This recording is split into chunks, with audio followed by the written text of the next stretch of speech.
Sawadee Krap, I'm JP Mestanza. It's Thursday, June 9th. Welcome to Phuket Extra, brought to you by pvcphuket.com. Today, Thailand became the first country in Asia to decree home cultivation of cannabis legal, but there are still some prohibitions in the law to decriminalize cannabis and hemp.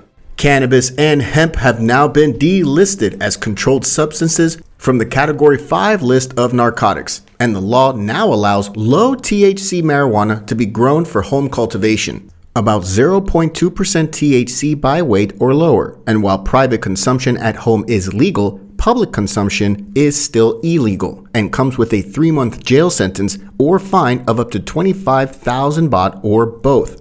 Marijuana extractions containing more than 0.2% THC by weight will still be recognized as a Type 5 substance and regulated under laws pertaining to narcotic control and suppression.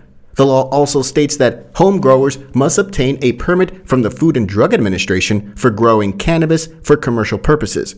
The Draft Act does not contain any provision for penalties for people who fail to notify the FDA of cannabis cultivation for household use.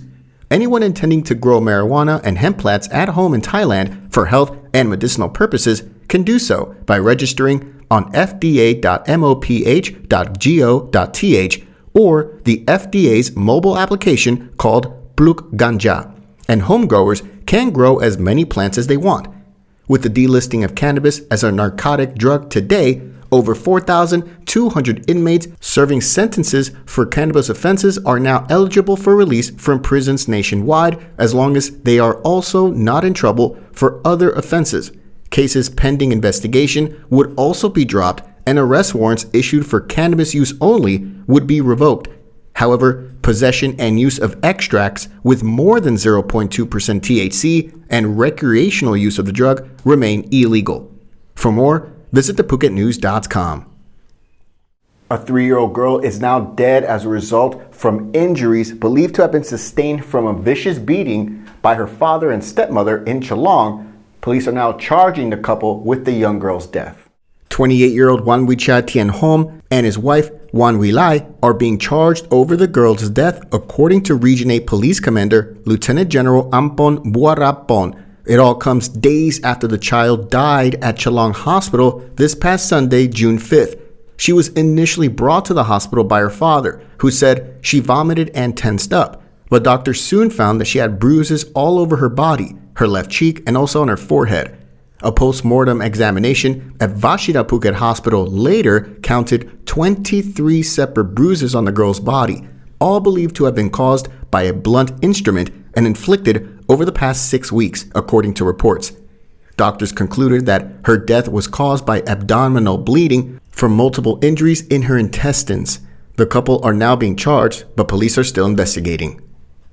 The 300 baht tourism fee faces a delay in implementation here in Thailand, beginning in the 4th quarter at the earliest, while the cancellation of the Thailand Pass is expected from July 1st, according to the Tourism and Sports Ministry. The tourism fee was previously on the agenda for the cabinet meeting this week, but the ministry withdrew the proposal to sort out fee collection for land entry. The ministry plans to resubmit the proposal to the cabinet within 2 months, with fee collection beginning 90 days after publication in the Royal Gazette. The starting date for fee collection is likely to be delayed from between August and September to the final quarter this year, or the first quarter of 2023 at the latest, according to Tourism Minister Pipa Ratchakit Prakan. Meanwhile, the ministry plans to propose on June 17 the Center for COVID-19 Situation Administration to terminate the Thailand Pass registration for international visitors from July 1st. The Tourism Authority of Thailand Governor Yudasak Supason said the TAT will discuss with tourism operators this Friday about other urgent inquiries before the next CCSA meeting. For more, visit thephuket.news.com.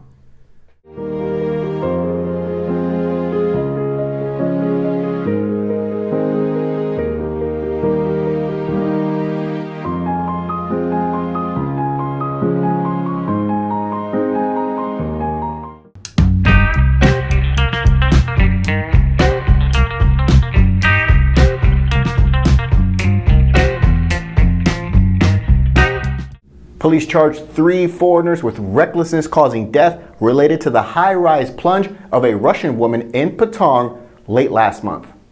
Provincial Police Region 8 said on Wednesday that 38-year-old American Antoine Smith, 28-year-old Jordanian Ammar Alatum, and 35-year-old Russian national Natalia Konsekova were formally charged in connection with the death of 35-year-old Russian national Evgenia Smirnova, who fell to her death from the 8th floor of a condo on May 31st in Patong. Police say the autopsy report found very high alcohol level in Smirnova's blood. However, police had not concluded their investigation and were collecting evidence in case there were grounds for a murder charge. For more, visit thephuket.news.com. The director of Vachira Phuket Hospital in Phuket Town apologized to the parents of a newborn baby who suffered a broken arm while under the care of the hospital, but they didn't really know what happened here. During a press conference at Vachira Phuket Hospital yesterday morning, joined by a team of doctors and nurses, the hospital director, Dr. Widasak Lortongkam, gave his best guess as to how the newborn baby in the hospital's care suffered a broken arm. The press conference was announced only after the parents filed a complaint with Phuket City Police the day before, as previous requests for an explanation were ignored. The baby girl was born at the hospital on May 23rd and kept in care for oxygen depletion, as the newborn had amniotic fluid in the lungs. This past Sunday night, June 5th, hospital staff noticed that the baby had no difficulty in moving both arms, according to the hospital director. That night and later on Monday morning at 6 a.m., hospital staff recorded the baby's vitals and fed her without assessing movement, and it wasn't until 9 a.m. on Monday, while staff were bathing the baby, that they noticed she was unable to move her left arm. A pediatrician examined the baby and concluded that because there were no bruises or external wounds found, it was assumed that the cause of the broken bone in the baby's arm came from being wrapped in a small blanket. Dr. Widasak stated, quote, "The doctor is using a bandage to hold the broken arm against the baby's torso for 2 to 3 weeks without the need for a splint or surgery because the baby's bones will mend to each other. Follow-up appointments will be made after the baby is discharged from the hospital. A fact-finding committee is set to investigate the facts about what took place," said Dr. Widasak, but the newborn's father was not satisfied with the explanation and said, quote, "I'm still not sure whether we're talking about the same thing. He spoke a lot about what the next treatment will do, but the reason for the broken arm, he still can't answer. We asked and he couldn't answer at all. I will wait to see how he can help. I want to ask, is this how people want them to treat your child?" For more, visit thephuket.news.com. Thanks so much for joining us on this Thursday edition of Phuket Extra, brought to you by pbcphuket.com. We'll be off tomorrow, but we'll be back on Monday with all the news you missed. Until then, stay classy, Phuket. Phuket's rapid modernization has made it one of the world's premier holiday destinations. Investors can still buy quality condominiums for as low as $75,000 and luxury properties can go all the way up to 20 million.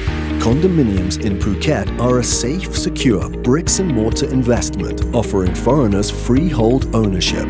Call or email Thai Residential, Phuket's #1 trusted real estate advisor, to find your perfect Phuket property.